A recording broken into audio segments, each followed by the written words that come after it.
Video में मैं आपको बताने जा रहा हूं कि किस तरीके से बहुत ही आसान तरीके से आप समझ सकते हैं कि जो फोटो आपके पास लड़कियों की भेजी गई है शादी के लिए, वो फोटो फर्जी है या सही है। इसके बारे में आज इस वीडियो में आप जानने वाले हैं।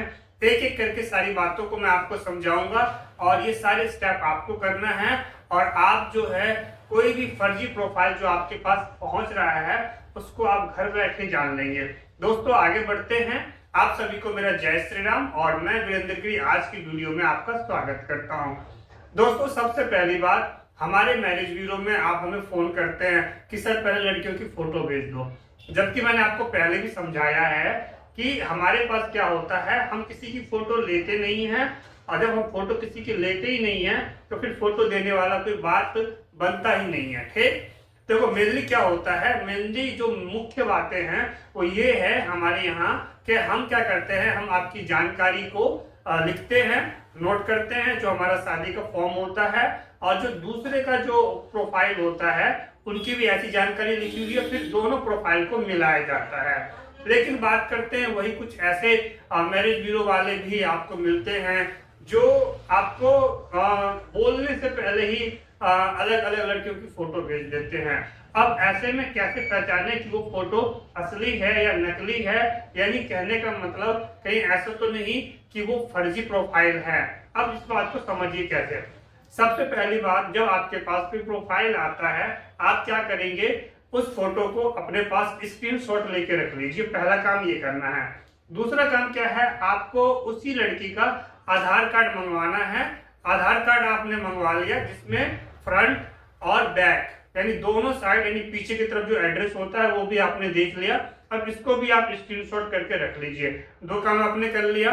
अब इसके आगे क्या करना है, आपको वो जो आधार कार्ड है, आधार कार्ड का जो अपना एक नंबर होता है, आपको इसी नंबर से उसका आधार कार्ड निकलवाना है। आपके बगल में कोई मोबाइल की दुकान है या कोई सीएससी सेंटर है, मतलब कोई भी जो आपके आसपास कंप्यूटर वाला है, कोई दुकान है जो फोन रिचार्ज करते हैं या मनी पैसे ट्रांसफर करते हैं, इस तरह की कोई भी दुकान है, उनके पास जाइए और आपको केवल आधार का नंबर उनको बताना है और उनको बोलना है कि मुझे ये जो आधार कार्ड है ये निकलवाना है। ठीक, अब यहाँ पे ध्यान से समझना, वो आधार कार्ड को क्या करेंगे, उस नंबर से जैसे निकालने के लिए आगे प्रोसेस करेंगे, उनको पता कैसे करना है।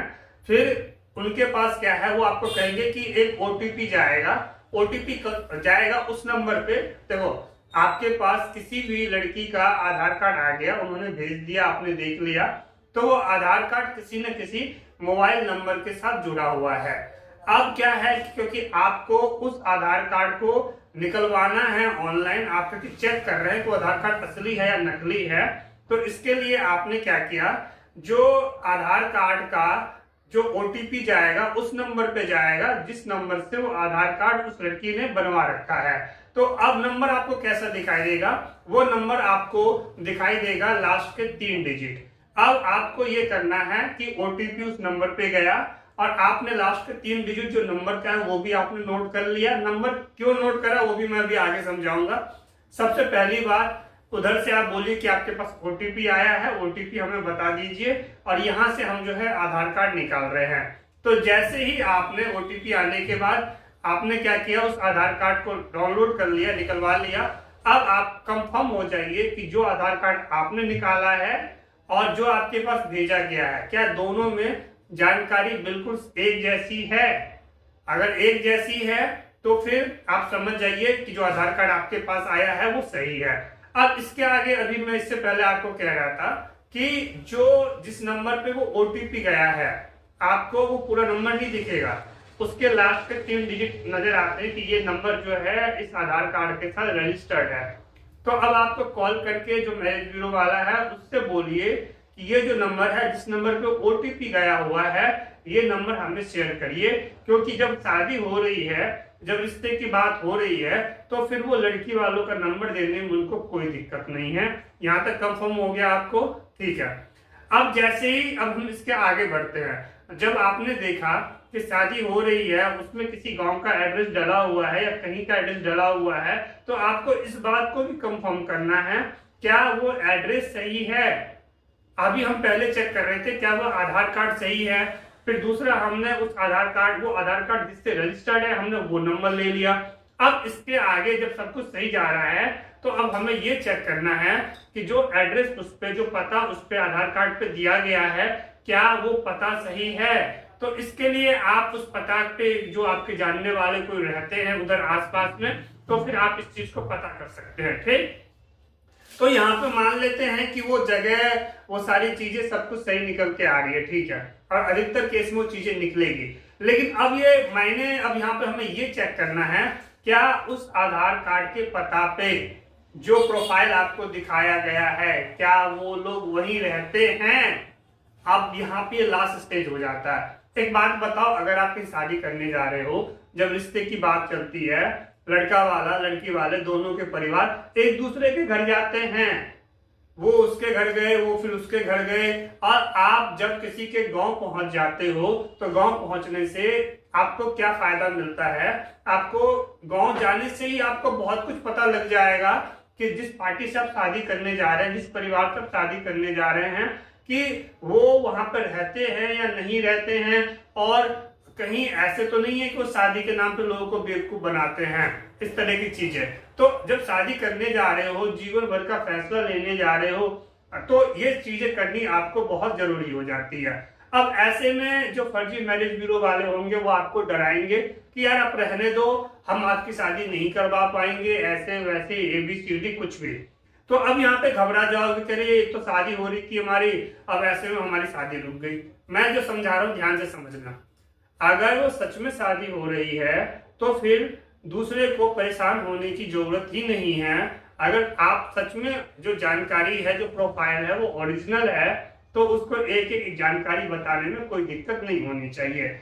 और जिसको आप शादी करके अपने घर लेके आ रहे हो, तो कल को ऐसा ना हो कि आज शादी किए और कल को आपके ऊपर ही पुलिस केस डाल दे, या घर के सामान लूट वूट के निकल जाए, पता ना चले कहाँ चली गई। तो आप घर में शादी करके जिसको लाओगे तो कम से कम इतनी तो टेंशन फ्री रहोगे कि चलो हमने जिसके साथ शादी करा वो घर में है। ठीक, आपकी वो शादी वाली जो बातें थी, जो जिम्मेदारी थी, वो आपके सर से हटा। अब आपने क्या क्या, घर की चिंता नहीं रहेगी, आपको अपने काम पे ध्यान देना है। तो सवाल आ जाता है, तो आपको पता तो रहना चाहिए ना कि कौन से गांव से है, कौन से परिवार से है, क्या खानदान है, किस तरह का है। ऐसा तो नहीं कि शादी के बाद हमें और पता चला, जो आप शादी सोच रहे हो कि हमारे जो है, जो हमारा जो घर की जिम्मेदारी है वो उठाने वाली कोई आ जाएगी, लेकिन यहाँ पे पता चला कि गलत रिश्ता हुआ। तो पहली बात तो रिश्ता होगा तभी ना जब ये सही होंगी, और उसके बाद भी अगर मान लो अगर चीजें सही है, बात समझो, अगर चीजें सही है तो कोई भी आपको इस चीज से मना कर ही नहीं सकता है। बात समझ रहे हैं। तो इस चीज में कभी मत डरना कि अगर कोई ये बोल दे कि अरे रहने दो, हम आपकी शादी नहीं करवा पाएंगे, तो इसका सीधी सीधी बात है कि जो प्रोफाइल है, जो चीजें हैं, वो सारी चीजें नकली हैं, फर्जी हैं। तो इसलिए इन चीजों से बचने की जरूरत है। और जो मैंने स्टेप बताया, अगर आप भूलोगे ना तो इस वीडियो को दोबारा देखना। ठीक, और इस वीडियो को जितना हो सके आप शेयर करो, कम से कम आप इसको फेसबुक पे शेयर कर दो, व्हाट्सएप ग्रुप में शेयर कर दो, और जितने लोगों को आप जानते हो वहां तक जरूर शेयर करो, ताकि लोगों को ये जरूरी जानकारी उनको पता चले। आप हमारे साथ, हमारे मैरिज ब्यूरो के साथ जुड़ सकते हैं। ऑनलाइन और ऑफलाइन के तरीके से रिश्ता खोजने के लिए हम गारंटी नहीं लेते, हम खोजने वाला काम करते हैं। जब बात बनेगी दोनों पार्टी की तब बात आगे बढ़ती है, और यही होता है मैरिज ब्यूरो में, यही होता है। चाहे कोई रिश्तेदार शादी करवाए तो वहां पे कोशिश की जाती है, गारंटी कहीं नहीं होती है। ठीक, ये बात समझ में आ गया, और शादी का नियम ही इसी तरीके से काम चलता है।